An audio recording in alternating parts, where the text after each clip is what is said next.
Hey friends, I hope आपके exams की preparations अच्छी चल रही होगी। आज हम इस वीडियो में पॉलिटी के 20 इंपॉर्टेंट क्वेश्चंस को करने वाले हैं जो आपके एग्जाम पेपर में मैक्सिमम टाइम रिपीट हुए हैं। ये क्वेश्चंस आपके लिए बहुत ही ज़्यादा इंपॉर्टेंट है, इसलिए वीडियो को एंड तक ज़रूर देखिएगा। ये सेशन जो है आपके लिए काफ़ी लाभदायक साबित हो सकता है। उसके साथ ही साथ मैं हर क्वेश्चन से रिलेटेड आपको इम्पोर्टेंट फैक्ट्स भी बताऊंगी जो आपके लिए काफ़ी इंपॉर्टेंट या लाभदायक साबित हो सकता है। आइए सेशन को स्टार्ट करते हैं। By which constitutional amendment the Panchayati Raj system was given a constitutional status? पंचायती राज व्यवस्था को संवैधानिक दर्ज किस संविधान संशोधन के द्वारा दिया गया? इसका करेक्ट आंसर है option number A, 73rd constitutional amendment. Detail को देख लेते हैं। The 11th schedule was added to the constitution by the 73rd constitutional amendment, and under it a list of 29 subjects were arranged under the panchayats. Under the heading Panchayats, in part 9 article 243, 2430, 243, 2430 के अंतर्गत related to the Panchayati Raj there are provisions. Second important question है, which is the second state in the country to implement Panchayati Raj system? Panchayati Raj व्यवस्था लागू करने वाला देश का दूसरा राज्य कौन सा है? याद रखिएगा कौन सा दूसरा राज्य। इसका करेक्ट आंसर है option number B, Andhra Pradesh. Andhra Pradesh. It was launched on October 2, 1959 in Nagaur, Rajasthan by the Prime Minister Pandit Jawaharlal Nehru. Andhra Pradesh was the second state to implement the Panchayati Raj system in India. The Balwant Rai Mehta Committee 1957 was the first committee. ठीक है, तो आपको याद रखना होगा कि पहला कौन सा राज्य था। पहला राज्य था नगौर। कहाँ पे है ये? राजस्थान में।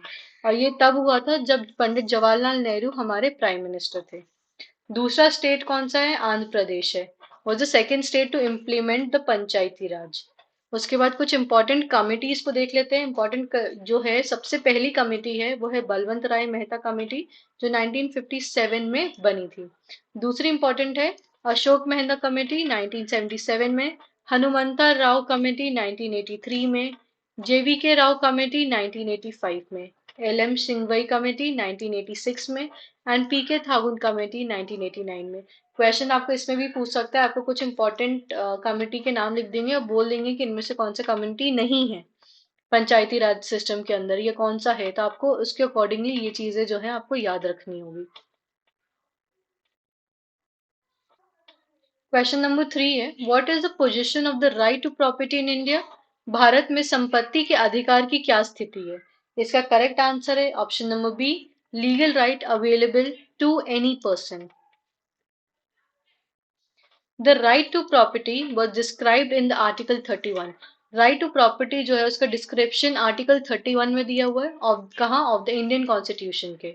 Bye the 44th constitutional amendment in 1978 the right to property was converted from fundamental right to a legal right.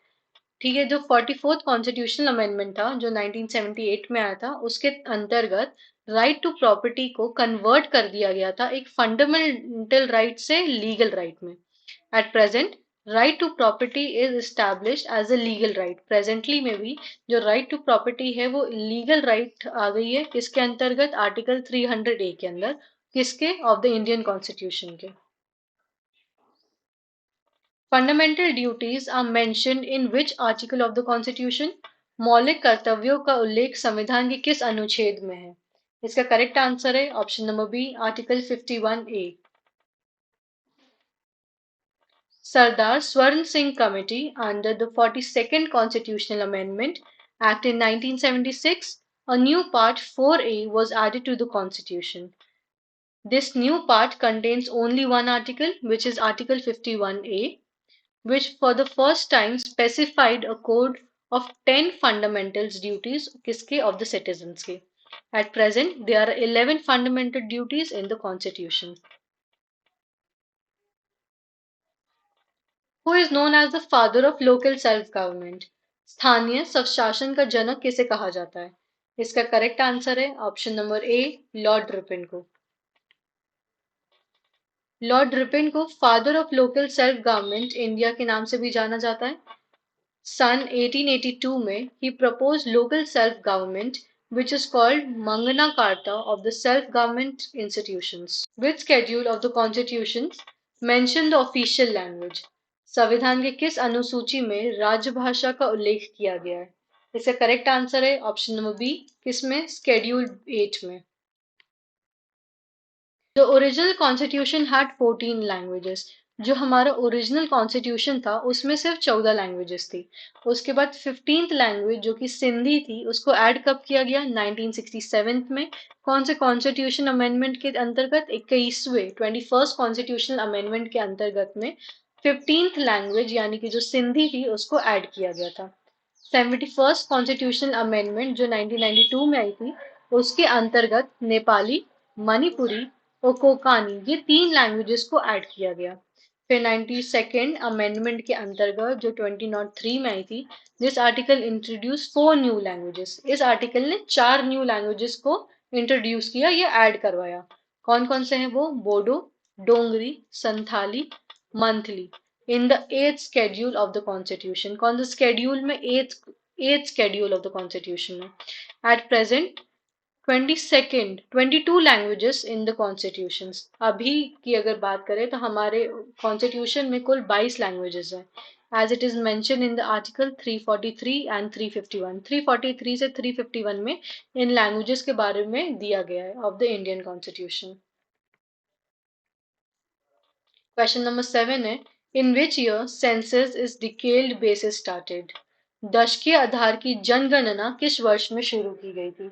इसका करेक्ट आंसर है ऑप्शन नंबर सी, 1881 में। The first census conducted in 1872। जो पहला सेंसस किया हुआ था यानी कि पहली जो जनगणना हुई थी वो 1872 में हुई थी, in the office of the Lord Mayo and in decennial basis as the census was conducted in 1881 during the tenure of Lord Ripon. Which of the following constitution has been repealed or removed from the constitution? निम्न में से किस भाग्य को संविधान से हटा दिया गया है? इसका करेक्ट आंसर है option number B, part 7। Part 7 को जो हमारा कॉन्स्टिट्यूशन है उससे रिमूव कर दिया गया है यानी कि हटा दिया गया है। डिटेल को देख लेते हैं। Part 7 article 238 of the constitution was removed on November 1st in 1956 by the section 29 and the schedule of the constitution, 7th amendment act 1956. The parliamentary system in the constitution of India has been taken from the constitution of which country? Bharat के संविधान में संसदीय व्यवस्था किस देश के संविधान से ली गई है? इसका करेक्ट आंसर है option number A, United kingdom. Parliamentary system Britain, UK. Fundamental rights कहाँ से हैं? यूएसए से। फंडामेंटल ड्यूटीज रशिया से। इमरजेंसी जर्मनी से। और कॉन्स्टिट्यूशनल अमेंडमेंट साउथ अफ्रीका से। Who was the first speaker of Lok Sabha? Lok Sabha के प्रथम अध्यक्ष कौन थे? इसका करेक्ट आंसर है ऑप्शन नंबर सी, जीवी मावलंकर। श्री गणेश वासुदेव मावलंकर इनका पूरा नाम है, is the first Lok Sabha speaker of India from 1952 to 1956। ये क्वेश्चन ये पूछ सकता है कि फर्स्ट स्पीकर कौन सा है, तो आपको याद रखना होगा कि कौन है वो, जीवी मावलंकर है। लेकिन वो कब से कब तक थे? तो 1952 से 1956 में थे। The speaker is elected for a term of 5 year. जो स्पीकर्स होते हैं उनको 5 साल के टर्म के लिए अपॉइंट किया जाता है या उनको इलेक्ट किया जाता है। Presently the speaker of the 17th Lok Sabha is Om Birla. Present की बात करें अगर हम, तो 17th लोकसभा के जो स्पीकर हैं वो कौन है? Om Birla. Lok Sabha is mention in article 81 of the constitution. Lok Sabha के बारे में आर्टिकल 81 ऑफ इंडियन कॉन्स्टिट्यूशन में मेंशन किया गया है। Question number 11, which was the first state to be formed on the basis of language? भाषा के आधार पर सर्वप्रथम गठन किए गए जाने वाला राज्य कौन सा था? इसका करेक्ट आंसर है option number B, Andhra Pradesh. Andhra Pradesh was the first state of the independent India which was formed on 1st November 1956 on linguistic basis. Andhra Pradesh India का पहला ऐसा स्टेट था जो लिंग्विस्टिक बेस पे फॉर्म हुआ था। कब हुआ था? 1 नवंबर 1956 में। The state was formed on October 1, 1953. Telugu language is in the main language and official language of Indian state of Andhra Pradesh. Question number 12. By which constitutional amendment the word socialist and secular were added in the preamble? प्रस्तावना में समाजवादी व धर्मनिरपेक्ष शब्द को किस संविधान संशोधन के द्वारा जोड़ा गया था? इसका करेक्ट आंसर है option number C, added by the 42nd constitutional amendment. In In 1976, the preamble was amended by the 42nd Constitutional Amendment Act, in which three words, socialist, secular, and integrity, were added. Till now, the preamble has been amended only once. Question number 13 है, How long is the term of the president? राष्ट्रपति का कार्यकाल कितने वर्ष का होता है? इसका करेक्ट आंसर है ऑप्शन नंबर ए, 5 years. और प्रेसिडेंट ऑफ इंडिया आर्टिकल 52 में इसका आर्टिकल है, मतलब इंडियन कॉन्स्टिट्यूशन में इसकी बात की गई है। आर्टिकल 53 में यूनियन एग्जीक्यूटिव पावर की बात की गई है। आर्टिकल 54 में इलेक्टोरल काउंसिल ऑफ प्रेसिडेंट की बात की गई है। आर्टिकल 56 में term of office of the president, यानी कि कितना लंबा राष्ट्रपति का कार्यकाल होता है उसकी बात की गई है। आर्टिकल 61 में प्रेसिडेंट इम्पीचमेंट की बात हुई है। आर्टिकल 58 में क्वालिफिकेशन टू बिकम प्रेसिडेंट की बात की गई है। और आर्टिकल 72 में प्रेसिडेंट्स पार्डनिंग पावर ऑर्डिनेंस की बात की गई है आर्टिकल 123 में। ये कुछ इंपॉर्टेंट आर्टिकल्स हैं जो आपके क्वेश्चंस में पूछे जा सकते हैं, मतलब आपके एग्जाम्स में पूछे जा सकते हैं, तो इनको भी आप एक बार जरूर याद कीजिएगा।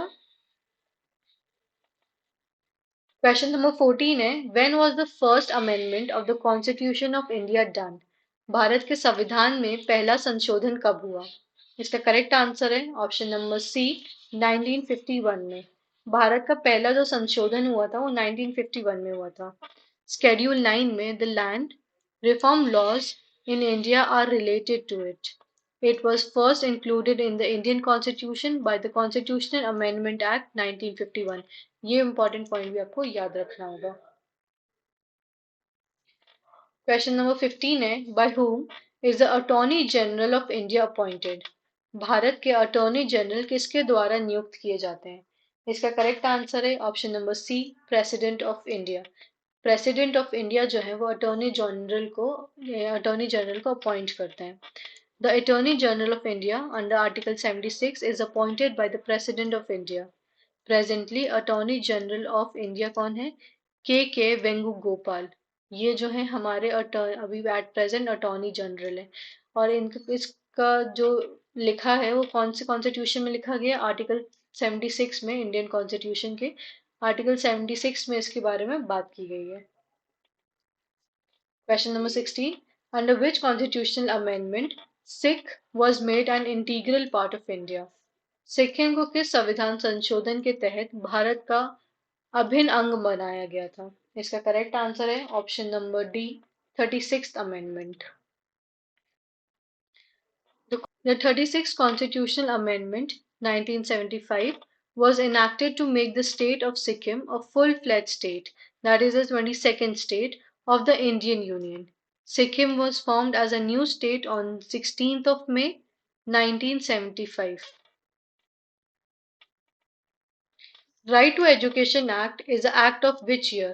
शिक्षा का अधिकार अधिनियम किस वर्ष का अधिनियम है? इसका करेक्ट आंसर है option number D, 2009. On 2nd December 2002, the 86th Amendment was made by the Constitution, and under its Article 21A, education was made a fundamental right.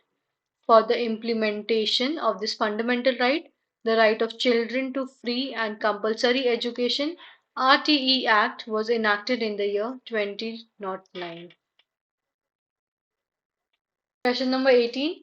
In which article of the Constitution joint sitting is mentioned? संविधान के किस अनुच्छेद में संयुक्त बैठक का उल्लेख मिलता है? इसका करेक्ट आंसर है option number B, article 108। Article 108 में इंडियन कॉन्स्टिट्यूशन जॉइंट सिटिंग का उल्लेख है। According to Article 108 of the Indian Constitution, a joint sitting of the Parliament is called by the President. ये जो joint sitting होती है इसको कौन बुलाता है? वो है President. It is presided over the Speaker of the Lok Sabha. In his absence, अगर वो नहीं है उस वक्त present, the Deputy Speaker of the Lok Sabha, on उनके भी absence में the Deputy Chairman of the Rajya Sabha. Question number 19 है Who is the Vice President of the country at present? Bharat के उपराष्ट्रपति कौन है हाल ही में कौन है इसका करेक्ट आंसर है option number B Jagdeep Dhankhar at present हमारे जो वाइस प्रेसिडेंट है वो है Jagdeep Dhankhar there is no direct election for the vice president of India however he she is indirectly elected by the electoral college. The principle of the election used in the vice president's election is proportional representation by means of a single transferable vote. An Indian citizen can qualify for the post of vice president if he is 35 years or more of age. Question number 20. Which of the following duty is levied and collected by the union government? निम्नलिखित में से कौन सा शुल्क केंद्र सरकार द्वारा लगाया और एकत्र किया गया है इसका करेक्ट आंसर है option number D all of the above यानी कि कस्टम ड्यूटी एक्सरसाइज ड्यूटी और एस्टेट ड्यूटी ये सारे ही जो है यूनियन गवर्नमेंट के द्वारा लगाए गए हैं All the direct taxes are imposed by the central government. Direct taxes are income tax, wealth tax, or corporation tax. Excise and custom duty are indirect taxes but merged with GST. So we are ending the session here. 20 important questions को मैंने already discuss कर लिया है ये सारी questions आपके लिए बहुत ही important है इसलिए आप इनको 2 से 3 बार ज़रूर देखिएगा और अपने self notes भी ज़रूर बनाइएगा Thank you. Have a wonderful day.